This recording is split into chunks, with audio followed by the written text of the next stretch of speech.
Hey everyone, Mr. Happy here, and welcome back to A Realm Reborn Restart. Now, for those of you who tuned into my technical finale of the series was previously about finishing A Realm Reborn before patch 5.3 came out. I wanted to compare what it's going to be like after they make changes to A Realm Reborn's revamp in 5.3, which should reduce the amount of time it takes for new players to get through the early portions of the story, and so I played it again now to get a comparison for that. But everyone loved the series so much that I figured, what other new player things can I really look at and kind of tag on to the end of this series and continue it? One of the biggest things that came up, crafting and gathering. Now, unlike the rest of A Realm Reborn Restart, crafting and gathering has actually undergone many changes in recent patches, patch 5.1 and 5.2 in particular, streamlining some of the abilities, making the leveling process more tolerable, and they've also gotten a ton of new leveling options on top of that. So I asked myself, if I was brand new to this game, and I just unlocked the ability to start crafting and gathering, what would it be like if I just decided to hop right into it around level 10? So that's what we're going to be exploring in this series. I'm going to be leveling all my crafters and gatherers on that same character to level 50 in particular, and we're going to see what the process looks like. Now, because I'm trying to determine how a brand new player might experience crafting and gathering in 14 today, starting from level 1 on a new account, I had to set some restrictions for this as well. So the first one was actually the amount of gil I was going to allow in my budget. So what made the most sense to me was to use the amount of gil I had on my character when I first did the level 10 class quest. Now, fortunately, I've documented this entire series, so I went back and checked, and it was 3,368 gil. Okay, a little bit less than I was hoping for, but that's what we're going to have to work with. Now, a lot of the big restrictions are going to come in how we're allowed to level, because I want to only use features that are available to players who have finished unlocking their grand company. That's as far of the progress as we're going to allow ourselves to go. That includes things like teleports, retainer ventures, grand company turn-ins, and mounts, though I've actually used mounts seldom until I started getting over level 20, because at level 10 finishing the class quest they wouldn't have had it, so I just delayed how much I was actually going to use those, and I've just started using them now. The big thing is not using features available to players later in the game. A big one is Ishgard Restoration, the Firmament, because you have to have beaten the patch 3.3 main scenario quests. So this character hasn't beaten that yet, so I didn't have to really restrict myself, I just wasn't able to do it. I also haven't done much in the way of squadrons, so squadron manuals, which are essentially personalized versions of free company buffs, I just couldn't even access them, so I guess they're on this list technically. I'm also not going to be able to really use beast tribes. The Ixal are there, but the Ixal aren't really that good comparatively to some of the other crafters and gatherer beast tribes that come in the later expansions, so I just decided I wasn't going to do them more so than I didn't need to or needed to restrict myself. I will say this though, if you're new to the game, check out all the beast tribes, combat and crafting and gathering included, because they're great, but I'm not going to be using them for this series. And then there's things that are like allowed, but honestly, I've hardly used them or haven't used them at all. The free company that I was in for the majority of A Realm Reborn Restart, they haven't used the crafting or gathering FC buff, so I'm not getting anything from those. Grand Company EXP manuals, and you can actually exchange Grand Company seals for experience points boosting manuals for crafters and gatherers, and I'd 100% recommend using these if you're a new player. I'm just going to avoid using them for the time being because I quite frankly don't have enough Grand Company seals to continually afford them without doing more expert deliveries. I have some Grand Company seals, and I chose to spend those on ventures for the time being, which I think will end up being a mistake, but I could use those, I just haven't yet. And also a big one, free company house vendors. Free companies with houses can have NPCs in them, and also the housing areas in general have vendors that sell you a lot of stuff. The last one in particular, I really don't need to restrict myself on. A, the free company I'm in doesn't have a house, and B, the ones that are in the housing areas, I would tell a new player to use them, in all honesty, if they're going to be beneficial to them in any way. So that kind of sits on the line, but I would say all of those things feel free to use. You know, consider that an arbitrary restriction that I really don't need to. The last one is no guides. Because a new player, yeah, I would surely recommend a new player who asks me, yeah, just Google some leveling guides, see what they say, you know, if you don't have Ishgard yet, yada, yada, yada. But I'm just doing it because most people want to just be able to log into a game and play it. Yeah, it's great to have third-party resources. I'm a third-party resource, but for this challenge, I just avoided it. It just felt like the right thing to do. So my first goal for this series after setting those restrictions was get every crafter and gatherer to between 15 and 20 approximately. I wanted to get them all in the door because honestly, regardless of what you're doing, like how long you've played the game, if you don't have your crafters and gatherers leveled, the goal would realistically be to get all your crafters to 20 before switching to other features such as Ishgard. And for the gatherers, you know, about the same, although for those you'd probably just do Levequests or collectibles or go to the diadem, but also Ishgard related. So getting all of them to around 15 was my minimum first goal. So I felt the smartest to start with gathering, mining and botany in particular. Now the class quests were actually really annoying for these, more so than I expected them to be. Now on one hand, the class quests practically flowed from one into the next. I'd finish one and I'd get enough levels to go accept the next one. But annoyingly, that only worked because most of the low-level ones, you had to gather like 50 or like 99 of some items, or like get 10 HQs, which ends up being like 50 to 60 items by the time you get it most of the time anyway. Not the tedium I remembered and not the tedium I expected after all the recent changes. I'm surprised they don't tone this down, especially the level 20 class quest for both of these, which is to get 99 of an item that does nothing in the game and only exists for this one quest. Change it. It doesn't need to exist. I almost wish these quests overall just required less materials, because what I wanted to do was level them by getting materials I would use to level my crafters after this. And I barely got to do that, to be honest. I could have done so much better on this step. So this was actually a really weak start for me. I did at least make sure to go down the gathering list, get first time bonuses as often as I possibly could without having to teleport all over the world. I tried to limit how much teleporting I was doing during this because my budget was really small. I started with just over 3,000 gil, and teleporting all around, even if I set up things like half cost teleports, free teleports, returns, I didn't want to get complacent and assume that anyone would just have those points available as a new player. Another thing was Grand Company turn-ins. Now, I've only done one Grand Company turn-in for each of them, and it was after they were already like level 20 to 21, and oh my goodness, these are insane now. I got like 3 levels on my botanist, and I got like 2 levels on my miner from handing in 10 high-quality items. Do these. They're amazing. Now, I'm sure some of you are wondering, what about fishing? I was originally going to wait to see Culinarian's recipes before I did this. I ended up briefly getting to level 9 just for challenge log completion though. So that's as far as I got on that. I'll talk about challenge logs a bit later because that's something that I definitely want to bring up. So after I had gotten these to, I think I was like level 20-ish by the time I actually said, okay, I should stop for now. I ended up moving on to crafting. Now, I tried to have like a rhyme or a reason to the order I did these. So I chose to do Weaver and Leatherworker first because I figured I would be able to make armor or things that I could use, you know, for crafting and gathering. I figured those would probably have a fair chunk of recipes that I could use for low-level crafting and gathering.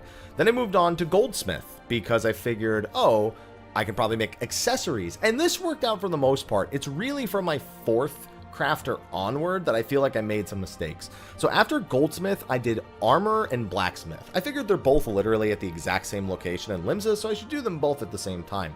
This was a mistake. Armorer was annoying. It's so slow. Make plates for this and rivets for that, and ugh. Armorer so far is the worst one. It's super slow, too many early game mats, and it's just so many little components to make the bigger things. This definitely took the longest of the bunch. On the flip side, though, Blacksmith was great. It makes a bunch of tools for the other crafters and gatherers, which now with those tools, I'm able to easily HQ once I hit like level 13 or so. Even before that, to be honest. Once I'm level 15, I've been like 100% quality on like every craft. So this has definitely given me a major edge in the crafting stats. And for gathering, it's been useful as well. I've been, you know, gathering and HQ possibility capped. I'm going to leave that in the video. Pretty much since I've made these different tools. Carpenter is the last job I've done up to this point of recording, and I actually wish I had done this before Armor and Blacksmith. This is the one change I would have made. A lot of lumber was actually needed in Armor and Blacksmith, and it's been useful before this, but I should have done this maybe even before goldsmithing because it would have come in handy a lot. So that might be the only thing I would have really done differently on the crafting side of things. I obviously have Alchemy and Culinarian. Alchemy, I have a feeling is going to be a bit annoying, and Culinarian I'm personally dreading. There's so many materials for Culinarian. I really need to buckle down and probably instead of crafting one of everything, just like spam something that's like easy to obtain or use for Levequests. Or we'll talk about that a little bit later. Now, while I was leveling these, originally, like I said, I wanted to have those first like 15 to 20 levels in the gatherers for the sake of getting material, so I wouldn't have to spend gil at the guild suppliers. That didn't really work because I didn't have as much opportunity to gather, and because there was a lot of items that I just didn't have the opportunity to gather by this point. I would have had to go out and kill monsters, for example, in order to get some of these additional materials. So I almost forgot this at first, so I did buy things and spend gil at the guild suppliers, though as little as I possibly had to, which still ended up being quite a bit. Now, on top of there being a guild supplier, I had forgotten that there's also tradecraft suppliers in the market districts of each of the city-states. So if the guild supplier is missing something, you can go to the tradecraft supplier and odds are they'll have it. This method actually works really good up until 15, and it contributes a lot of you getting from 15 to 20, though you start having to look elsewhere because they don't have absolutely everything in the vendors by the time you're starting to get to this point. And as for the actual leveling, I just crafted first-time recipes and class quests. I'm saving Levequests for the future, and that's actually going to be a big part of our next goals, which we'll talk about towards the end of the video. Now, as for tangential goals, I wouldn't really say they're tangential, but we did do some crafting and gathering challenge logs. Now, there's a bit of EXP behind this. It's really more noticeable at the higher levels, but I also just needed a bit of a gil infusion into our budget. We're really not selling anything on the market just yet, but that is in the plans for our 20 to 50 leveling in particular. Now, doing 5 challenge logs gives you a 10k gil bonus, plus each of the individual challenge logs giving like 1 or 2,000. So thanks to this alone, I went from having 3,368 gil, and I'm up to like 20k-ish right now. And that's after I accidentally repaired a bunch of old combat gear and spent like 2k gil unnecessarily. So that's how my first couple of play sessions went. This was about 9 hours over 2 different play sessions. So, yeah, we're off to an okay start here. Now, my goals for the next play session, some of them are obvious. I want to level Alchemy and Culinarian, and I might want to level Fishing. Fishing I'm still really on the line about because I kind of just want to do ocean fishing to level it. It's so easy, but it has so little bearing on just everything. It's just like a completely separate piece of content, and it won't help me craft anything else. But if Culinarian ends up just not using a lot of fish, specifically for the leveling process, then that would probably just mean I'd level Fishing with Ocean Fishing, which means it's kind of almost pointless to do in this series. So I'll keep you posted on what I decide for that. Now, then we just have some general ideas of what we're going to be doing in the future. A big thing I need to do is unlock materia melding. Now, this isn't really that important early on, but there is actually a melding challenge in the challenge log for bonus EXP and gil. Not to mention that you can actually extract materia from gear now without destroying it. You used to actually have to destroy the gear to do this. So what it means is if you've been wearing a peace orb, I don't know, leveling 8 different crafters simultaneously, overlapping the pieces you use and thus generating spirit bond for it, I can extract materia and just throw it on things to help make the leveling process a little bit easier. It should help a lot and should make HQing on crafters in particular way easier.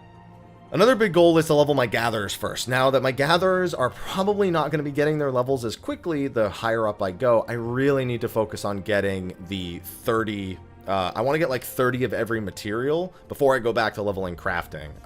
It's a bit of an undertaking because the Grand Company turn-ins actually speed up the gathering leveling way more than I expected it. I assume the same will be said for crafting, and I'm a little afraid of getting ahead of my own stats and then not being able to actually do some of the newer recipes and still having to go back and do old recipes. So honestly, it's almost like kind of mismatched in that it almost really doesn't feel like it's meant to be done by a new player at this time at this speed, because nothing really meshes well. Everything outpaces one another. Either you end up outpacing the amount of new recipes you can make and you don't have to make a bunch of them, or your Grand Company turn-ins end up over leveling you, or if you skip all this and go to Ishgard, you don't even know how crafters work by the time you're done with it. We'll probably have to do a video on what an Ishgard crafting leveling process looks like, and I do have another character that I can do that on. Fortunately, that's level 80, an alt that I use. I'm sure I could do that real quick on him. But what I really want to do is use Levequests to level my crafters, all of them from 20 to 50. Now, the main reason for this is because this is where a lot of gil can actually be made by new players. So crafting Levequests have you make an item and then deliver it to an NPC.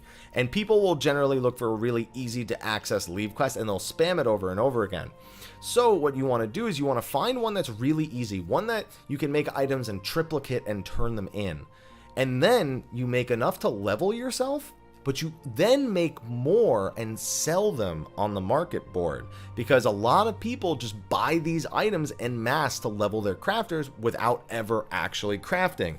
And if you need a source on that, the person who's making this video has literally done that for the past 7 years. I do very little crafting on my main. I just grab items and hand them in for Levequests, or pay someone to make the items and then hand them in for Levequests. I know this is a market that exists, so I'd like to make a little bit of money off of it, and that's going to be another future plan. But with how quick the Grand Company turn-ins are causing me to level, I'm curious if it's going to impact this, or if I'm just maybe not going to focus as much on making or doing Levequests as much as I focus on making the items that are used for them and just selling them for gil. That's a bit of a toss-up, and we'll see how it turns out in the next days. But anyway, that's going to be a wrap for a continuation of A Realm Reborn restart. Man, crafting and gathering is not my forte, and I guess I should have said this earlier, but this is not a guide. I am doing this just as a curiosity of what it's like for a new player, because a lot of us who play this game kind of take for granted that we know certain things, or we can do certain things, or are a high enough level to access certain things. And a new player who picked up the game for the first time, or maybe picking it up for the first time with the revamp in 5.3, should probably know what kind of processes they're looking at if they want to do it as a fresh player, or at least for us to understand what they might go through as a new player, instead of just accepting, just do Ishgard. I'm just kind of curious about all that. That's the main reason I'm doing this part of A Realm Reborn restart. But anyway, that's going to be a wrap for this video. It's rare you see a crafting and gathering video on my channel, so enjoy it. And if you did enjoy it, be sure to like, favorite, subscribe, and share. Be sure to check out the rest of A Realm Reborn restart, and be on the lookout for a bunch of new player-focused videos as we come up to patch 5.3 and then A Realm Reborn revamp. I'll see all of you in the next one, and until then, take care.